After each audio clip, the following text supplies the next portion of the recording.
Let me turn my little jukebox off real quick, actually, just because that's a little annoying. Okay, this is tutorial number 2 on my rail grind.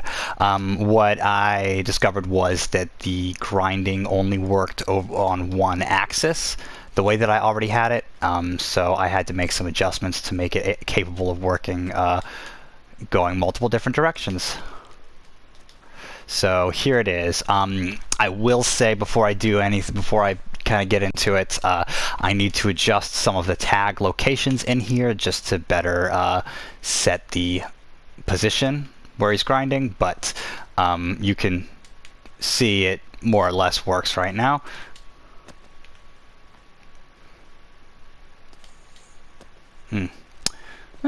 Most of the time. There we go. So, the problem that I had before was that my system was based on these followers that would follow the tags that I place at the end of each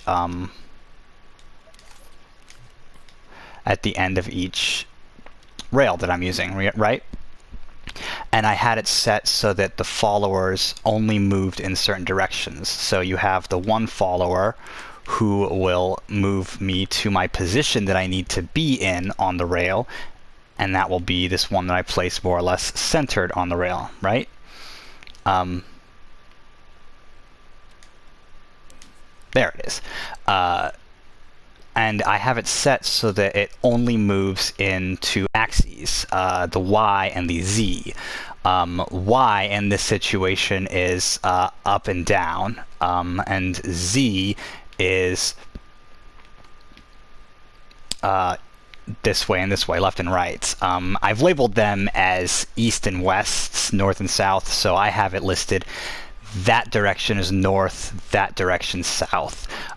There's no actual compass in here. It doesn't really matter. That's just how I did it to make it a little bit easier for me so I could figure it out better. Okay, so the most important difference that I have in this situation is this super complicated bit of logic right here, and what this does is it detects what direction I'm actually moving so that I activate the correct followers and I activate the correct tags. So it has a movement sensor. The movement sensor is set not relative to object or not local space. That's very important because if it was set to local space, it wouldn't work at all ever. Or would it? No, it won't. And the reason that it won't work is because I can't set the follower directions that I'm using to be local space. And that's actually the whole problem that I was having in the first place. If I could set it that way, then I would be able to use this the way that it already was, and it wouldn't have any problems at all.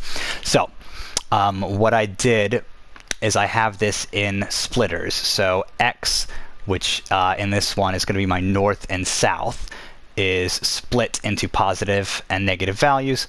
Z is east and west, split into negative and positive values. In this situation, I believe, yeah, positive is east, negative is west. So that makes that real. And let me turn this around because I'm facing south right now, and that just makes things confusing. So the other thing that I have to do is I need to make sure that the correct thing is activating, because I can't have it activating both the north and the east if I'm heading northeast, right? So what I did was I set it so that this, to go north, it has to be that the north one, the value that I'm going positive in the X is greater than the value that I'm going positive or negative in Z. So whatever direction I'm going, if I'm going more north than any other direction, that's the one that's going to pop up. And you'll see I have these greater thans in each of these sections, and they both do the same thing basically. So the west is greater than north, greater than south. The east is greater than north, greater than south. The south is greater than west, greater than east. And what these do is they activate these, no, they do two different things. The first is they activate these transmitters, which will transmit information, which these are picking up. And these are on limited range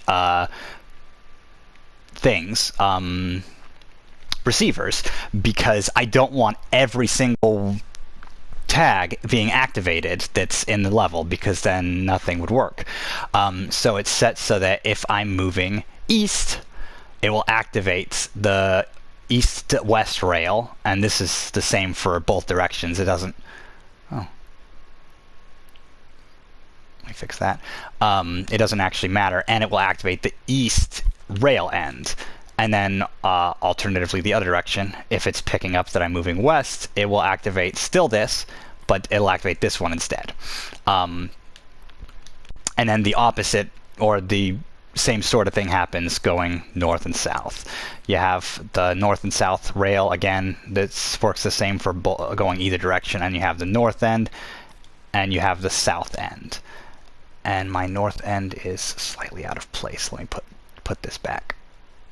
That actually probably explains some of the issues I was having a moment ago. And so, I have my north and south, east and west split into two different ones. So if I'm going north and south, I have these two followers that will both be activated. There's the rail one, which, as I explained, for north and south, it will move only east and west and only up and down. And for the east and west, it will move only north and south and only up and down. And then you have the north and south, the one that goes to the rail end, and that is only moving north and south. And conversely, the east and west is only moving east and west. So that's nice and complicated. Sorry, it's more difficult than it used to be, but it is what it is. Then I have my keyframe that really just puts me into a position. I also had it change my, reduce my movement so that none of my inputs will do any movement. So I won't try to like go one way or the other if I'm pressing on the analog stick while I'm using this. It will activate if it's or it will deactivate if it detects the rail ends. It will only activate if it's detecting, I have this set to machine. And that way I will have anything that's a rail set as a machine. And it will also deactivate if it stops sensing a machine. That way, if when I reach the end of a rail, even if it fails to detect the rail end tag for one reason or another, it's happened before, I don't know why, it will detect that it's no longer on a rail and it will stop grinding. It will also stop grinding if I jump. So you can cancel it anytime. That's more or less it. Some important notes on these guys. It needs to dampen only the direction that it's actually moving. All of them need to do it that way, because if it doesn't dampen, especially on the rail ones, your character will kind of like wiggle side to side while they're grinding, and that's not fun. And that's how it works. It still is limited. Like the other one only worked on one axis. This one only works on two axes. So all the rails you use must be perpendicular to each other. I don't have a way around that using this method. There are other rail grind methods that do have ways around that, but the way that I have my level built, it doesn't matter because all of mine are going to be like that anyway. I've seen, like I said, I've seen others that can work if you need them to. Also, I haven't got a way for it to work on a slanted rail, so you can't grind on this one. Sorry, everybody. I have my wall riding thing set up to work on this wall, though, so you can wall ride up. I'm probably going to have to make some adjustments to that, but that's fine. So yeah, you'll need to, mainly the main thing you need to adjust is the rail one, because that determines the position that you're on, and you want to make it so that it matches what you're supposed to look like on the rail so that you're not too low, not too high. And then obviously the followers, you'll want to change around their speeds so that you're going the speed you want to go. You can probably put some input into the speeds here if you want to have it set so that something changes how quickly you're going.